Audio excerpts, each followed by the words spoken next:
दोस्तों, हमारे भारत में ना बहुत से महापुरुष पैदा हुए हैं। ये वो लोग हैं जिन्होंने अपने जीवन को देश की सेवा में समर्पित कर दिया और हमारे देश को एक नई दिशा दी। इन्होंने हमारे देश को बदल कर रख दिया।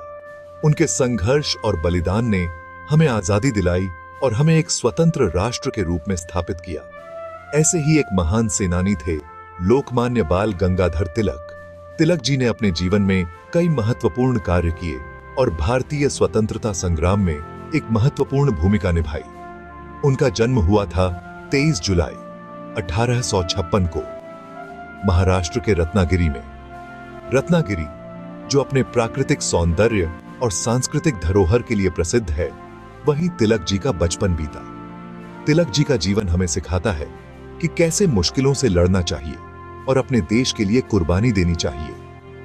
उन्होंने अपने जीवन में कई बार जेल की सजा भी काटी, लेकिन उनके हौसले कभी नहीं टूटे।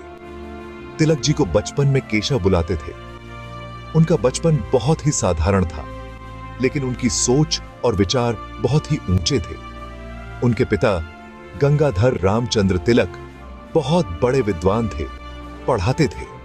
उन्होंने तिलक जी को शिक्षा का महत्व समझाया और उन्हें हमेशा नई नई चीजें सीखने के लिए प्रेरित किया। उनकी मां पार्वती बाई बहुत धार्मिक महिला थीं। उन्होंने तिलक जी को धार्मिक और नैतिक मूल्यों की शिक्षा दी, जो उनके जीवन में बहुत महत्वपूर्ण साबित हुई। उनके घर में हमेशा धर्म और पढ़ाई की बातें होती थीं। इस माहौल ने तिलक जी के व्यक्तित्व को गढ़ने में महत्वपूर्ण भूमिका निभाई। इसी से तिलक जी का व्यक्तित्व बना।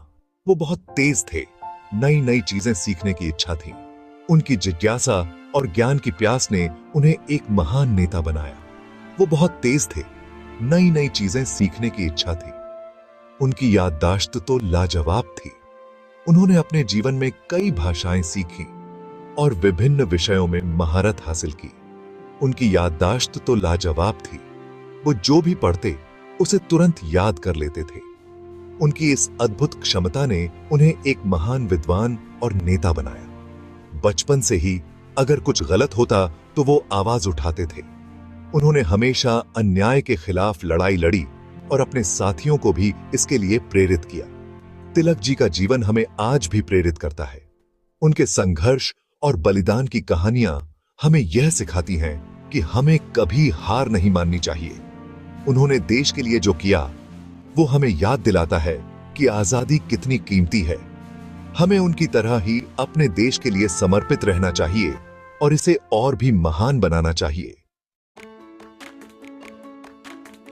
तिलक जी ने अपनी पढ़ाई की शुरुआत अपने शहर रत्नागिरी से ही की।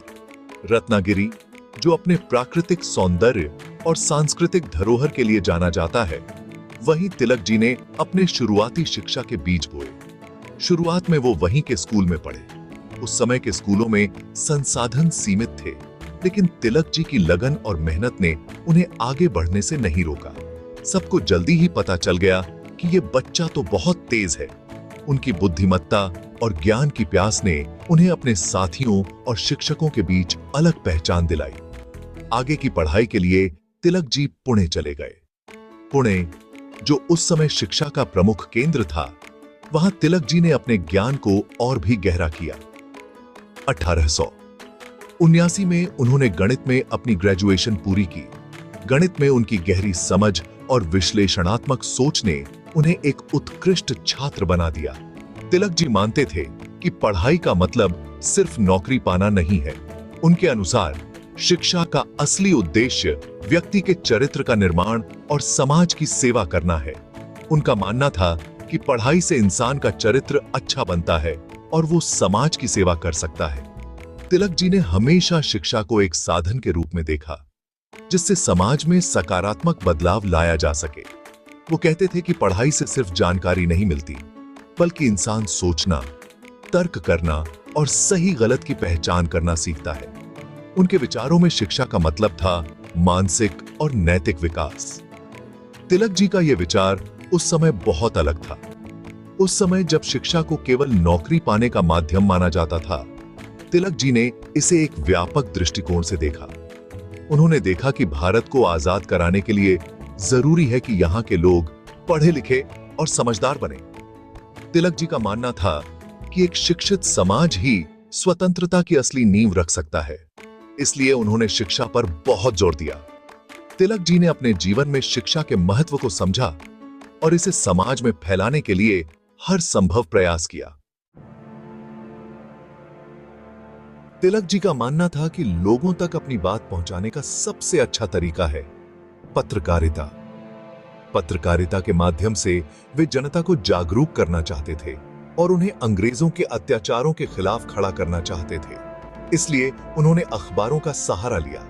उन्होंने महसूस किया कि अखबारों के माध्यम से वे अपनी आवाज को दूर दूर तक पहुंचा सकते हैं और लोगों को एकजुट कर सकते हैं।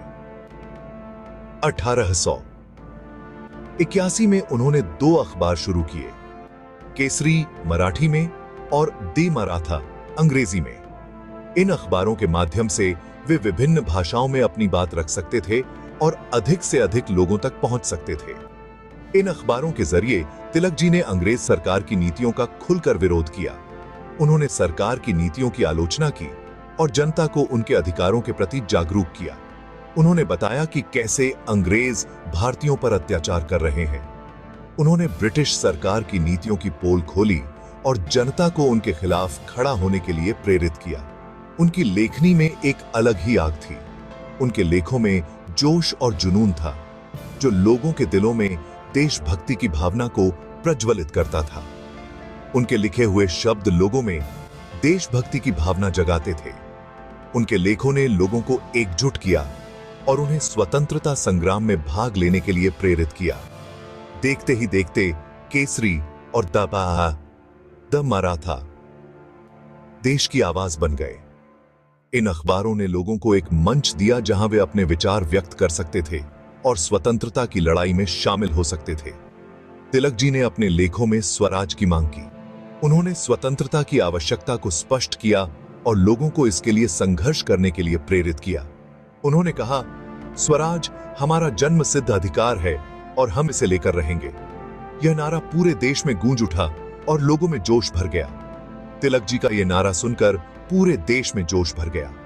इस नारे ने लोगों को एकजुट किया और स्वतंत्रता संग्राम में एक नई ऊर्जा का संचार किया। तिलक जी बहुत दूर की सोचते थे। उन्हें समझ आ गया था कि आम लोगों को आजादी की लड़ाई से जोड़ने के लिए धर्म और संस्कृति का सहारा लेना पड़ेगा। इसलिए उन्होंने गणेश उत्सव और शिवाजी जयंती जैसे त्योहारों को राष्ट्रीय महत्व दिया। 1893 में उन्होंने पुणे में सबसे पहले सार्वजनिक गणेशोत्सव मनाया। यह त्योहार जल्द ही देश को जोड़ने का प्रतीक बन गया।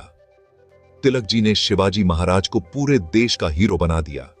उन्होंने शिवाजी जयंती मनाना शुरू की और लोगों को उनके साहस और बलिदान की याद दिलाई। तिलक जी का यह तरीका बहुत काम आया।